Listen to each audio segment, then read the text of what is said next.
Hello दोस्तों, मैं हूं आपका होस्ट एंड दोस्त विनोद कुमार कुशवाहा और आप देख रहे हैं सीनी टॉकर चैनल। तो आज के इस वीडियो में हम टाइटंस सीजन 3 के एपिसोड 1 को आपके सामने एक्सप्लेन करने वाले हैं। अगर आपको ये वीडियो पसंद आए तो वीडियो को लाइक करना ना भूले। तो एपिसोड 1 की शुरुआत जेसन टॉड से होती है, जहां वो अपने हेडक्वार्टर में बैठकर पुलिस वालों की आपस की बातचीत को सुन रहा होता है और उस बातचीत से जेसन टॉड को ये पता चलता है कि वो लोग जोकर की बातें कर रहे हैं। और फिर जेसन टॉड उस ऑडियो सिग्नल को सर्च करके जोकर की लोकेशन को पता लगाकर उस पर एक ट्रैकर लगा देता है, जिसके बाद जेसन टॉड ब्रूस वेन को फोन करके जोकर के बारे में बताते हुए उसे पकड़ने के लिए ब्रूस वेन से इजाजत मांगता है, जिस पर ब्रूस वेन उसे यही कहता है कि वो कल तक गौतम सिटी में नहीं आ सकता और वो जेसन टॉड को भी जोकर के पीछे जाने के लिए मना करता है। और इसी बातचीत के दौरान जेसन एक नेबुलाइजर या एक इनहेलर को उठाता है, जिसे उठाने पर जेसन उस पल को याद करने लगता है जब वो बिल्डिंग से गिर रहा होता है। और इस सीन को हम सीजन 2 में देख चुके हैं, जिसके बाद जेसन अपने सूट के पास जाकर उस ड्रग को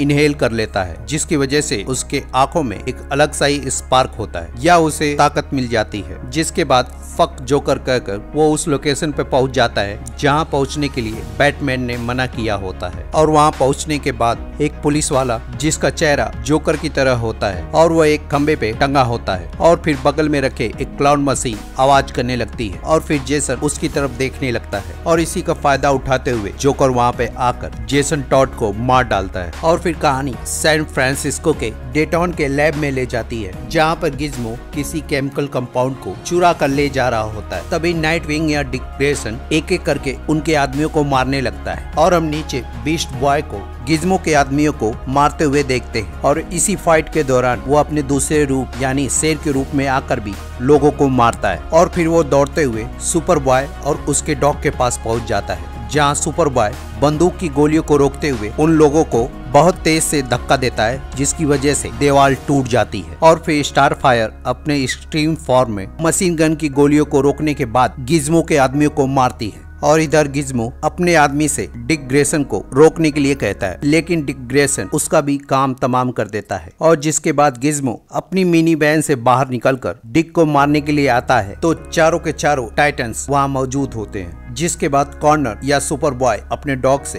भौंकने के लिए कहता है और क्रिप्टो जब भौंकता है तो उसकी आवाज से पैदा हुई साउंड वेव से गिज़्मो के कान के पर्दे फट जाते हैं। जिसके बाद टाइटंस उन्हें पुलिस के हवाले कर देते हैं, जिसके बाद पुलिस वाले सुपर बॉय और बीस्ट का शुक्रिया अदा करते हैं। और इस बातचीत के बाद एक पुलिस वाला अपने बच्चे के लिए सुपर बॉय का ऑटोग्राफ भी लेता है और दूसरी तरफ स्टार फायर प्रेस को इंटरव्यू भी दे रही होती है और डिक ग्रेसन पास ही किसी छत पर खड़े होकर ये सब देख रहा होता है। और फिर उसी इंटरव्यू के बीच में जस्टिन कोल्ड यानी कि स्टार फायर का थेरेपिस्ट उसे कॉल करता है और इसी बातचीत के दौरान दोनों एक दूसरे से मिलने का वादा भी करते हैं। और बात करते करते स्टार फायर डिक ग्रेसन तक पहुंच जाती है, जहां डिक ग्रेसन उसे यही पूछता है कि इंटरव्यू कैसा रहा, जिस पर स्टार फायर उसे यही कहती है कि अगर तुम होते तो और भी अच्छा होता। जिस पर डिक उससे यही कहता है कि मैं कभी भी प्रेस को इंटरव्यू नहीं देता। और तभी डिक ग्रेसन के पास एक फोन आता है, जिसके बाद उसकी बात सुनकर वो शॉक रह जाता है। और फिर हम गौतम सिटी में टिम ड्रैक को देखते हैं, जो एक दुकान पे खड़े होकर बैटमैन की मैगजीन को पढ़ रहा होता है, जहाँ पर दो पुलिस वाले आकर उसे कर्फ्यू तोड़ने का रीजन पूछते हैं, जहां वो पुलिस वालों से यही बताता है कि वो 24 आवर डिलीवरी के लिए काम करता है। और फिर पुलिस वालों को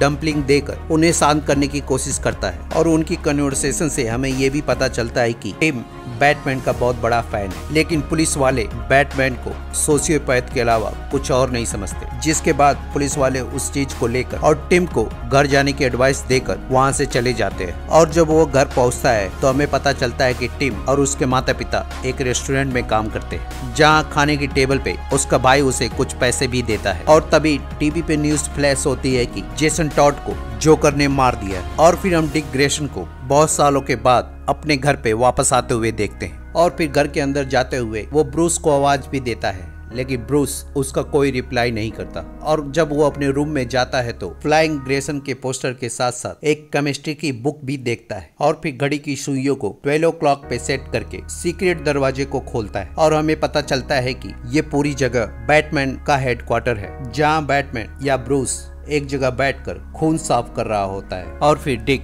ब्रूस से पूछता है कि क्या जोकर आर्खम में आ चुका है, जिस पर ब्रूस जवाब देते हुए उसे यही कहता है कि हाँ, जोकर आर्खम में मौजूद है। और फिर डिक ब्रूस से जेसन टॉड के फ्यूनरल के बारे में पूछता है, जिस पर ब्रूस उसे यही जवाब देता है कि जेसन टॉड का फ्यूनरल बहुत पहले हो चुका है। और ब्रूस ये भी बताता है कि जेसन टॉड की बॉडी को एल्फ्रेड के बगल में ही उसे दफनाया गया है। और डिक ब्रूस से यही कहता है कि जेसन टॉड की मौत हम सब के लिए बहुत दुखद है और तुम्हारे लिए भी ये पल बहुत ज्यादा तकलीफदायक है, तुम्हें इसके लिए रुकना चाहिए था। जिस पर ब्रूस उसे यही कहता है कि उसकी कोई फैमिली नहीं थी, जिस पर डिक गुस्से में उससे यही कहता है कि हम सब उसकी फैमिली है। और ब्रूस गौतम शहर में करंट में मरे हुए लोगों की फोटो देख रहा होता है, तो डिक उससे यही कहता है कि क्या हम 1 मिनट के लिए सही से बात नहीं कर सकते। और डिक उससे पूछता है कि जेसन केमिस्ट्री बुक के साथ क्या कर रहा था, जिस पर ब्रूस उससे यही कहता है कि मुझे इस बारे में बिल्कुल नहीं पता। और ब्रूस ये भी कहता है कि अब इससे कोई फर्क नहीं पड़ता, ये सारी बातें जेसन टॉड को वापस नहीं ला सकती, वो अब मर चुका है। और ब्रूस वहाँ से जाते हुए डिक के लिए लंच बनाने के लिए चला जाता है, जिससे हमें और डिक को ये यकीन हो जाता है कि ब्रूस जेसन टॉड की मौत से बहुत ज्यादा सदमे में है, क्योंकि उस वक्त रात हो रही होती है। और फिर कहानी टाइटन टावर पे शिफ्ट होती है, जहाँ पे स्टारफायर बीस्ट बॉय और सुपर बॉय को यही कहती है कि वो बहुत ज्यादा जेसन टॉड से गुस्सा है। और वो बताते हुए कहती है टाइटन छोड़ने के बाद भी अपनी पुरानी गलतियों को बार बार दोहराता ही रहा और इसी वजह से वो जोकर के हाथों मारा गया। जेसन कभी भी अपनी पास्ट की गलतियों से कुछ सीखना ही नहीं चाहता था, लेकिन तुम दोनों इस बात को याद रखना और हमेशा अपनी गलतियों से सीखते ही रहना।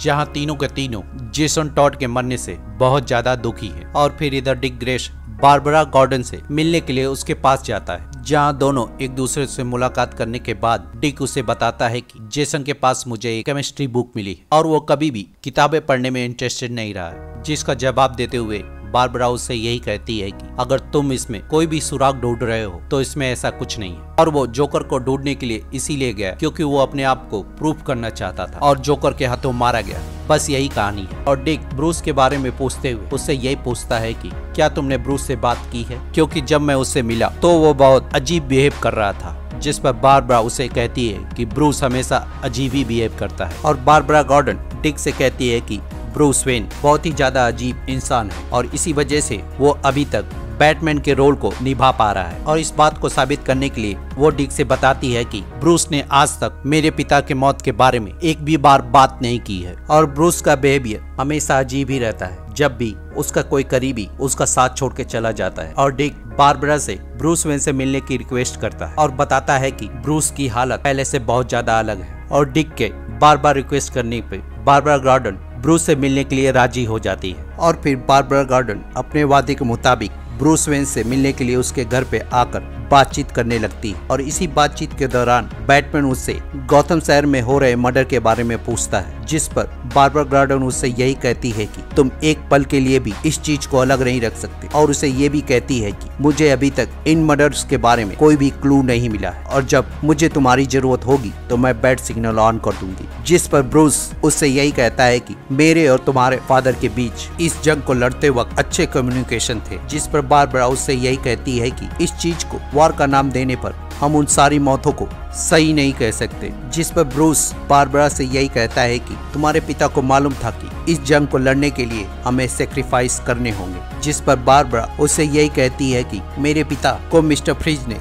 बर्फ में लपेटकर छोड़ दिया, जिसकी वजह से वो हार्ट अटैक से मर गए और तुम उसे सेक्रीफाइस का नाम दे रहे हो और तुम्हारी वजह से मेरे पिता इन सब चीज में इन्वॉल्व हुए और ऐसा ही तुमने डिक और जेसन के साथ भी किया। तुम चाहे इसे माफ करो या ना करो, लेकिन ये सच है कि जेसन की मौत का कारण सिर्फ ब्रूस है। और ब्रूस की तरफ देखते हुए ब्रूस को कहती है कि तुम जोकर की तरह ही पागल हो। और फिर बारबरा वहाँ से चली जाती है। और फिर डिक बारबरा के पास आकर उससे पूछता है कि मैंने तुमसे मदद मांगी थी। जिस पर बारबरा उससे कहती है कि मैं हेल्प ही कर रही थी। और बारबरा डिक से कहती है कि तुम्हारे जाने के बाद सिर्फ 1 ही हफ्ते लगे तुम्हें रिप्लेस करने के लिए, जैसे कि तुम एक पालतू जानवर हो। जिसका रिप्लाई देते हुए डिक बारबरा से कहता है कि जेसन की हालत टाइटन की वजह से हुई है, क्योंकि उस समय हमारे पास बहुत ज्यादा प्रॉब्लम थी और हम लोगों के पास पेशेंस की कमी होने की वजह से जेसन के ऊपर ध्यान नहीं दे पाए, क्योंकि उस समय टाइटन्स को एक टीम की तरह चलाने की कोशिश कर रहे थे, इसलिए हमने उसका साथ छोड़ दिया। और बारबरा से गुड बाय करते हुए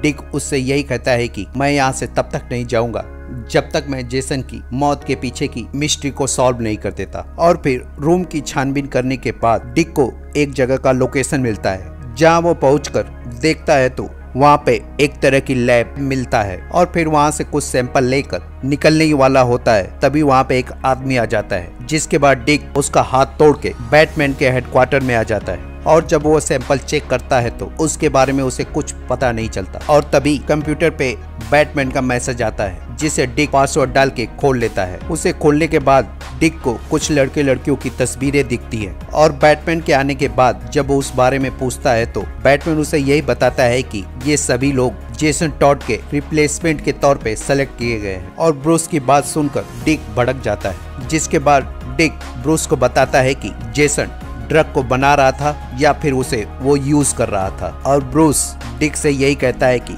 मुझे इस बारे में बिल्कुल भी मालूम नहीं, जिस पर डिक भड़कते हुए उससे यही कहता है कि तुम्हें किसी की भी केयर नहीं है, तुम तो जेसन के मरने के बाद उसकी रिप्लेसमेंट भी ढूंढने लगे हो। जिसके बाद ब्रूस डिक को फिर से रॉबिन बनने का ऑफर देता है, जिस पर डिक गुस्से में ब्रूस से यही कहता है कि मैं फिर से कभी रॉबिन नहीं बनना चाहता। और डिक ब्रूस को यहाँ पे यही कहता है कि बारबरा सही थी, तुम जोकर की तरह ही बुरे आदमी हो और तुम दोनों मिलकर इस शहर में जहर फैला रहे हो। जिस पर ब्रूस उससे यही कहता है कि ये चीज मुझसे अब अकेले नहीं हो सकती। और तब डिक ब्रूस को रिटायरमेंट की सलाह देकर यहाँ से चला जाता है। और इधर टाइटन टावर में जब स्टारफायर ड्रिंक पीकर म्यूजिक को एंजॉय कर रही होती है, तभी किसी शख्स का विजन देखते हुए यहाँ से टेलीपोर्ट होकर बीच सड़क पर पहुंच जाती है। और इधर जब डिक अपने बिस्तर पे सो रहा होता है, तभी बैटमैन आकर लोहे की छड़ को फेंकते हुए कहता है कि उसने शुरुआत की और मैंने उसका अंत कर दिया। और फिर वो डिक से कहता है कि तुम और बारबरा सही हो, मुझे अब इस जॉब से छुट्टी ले लेनी चाहिए। तुम ऐसी चीजें देख सकते हो जो मैं नहीं देख सकता।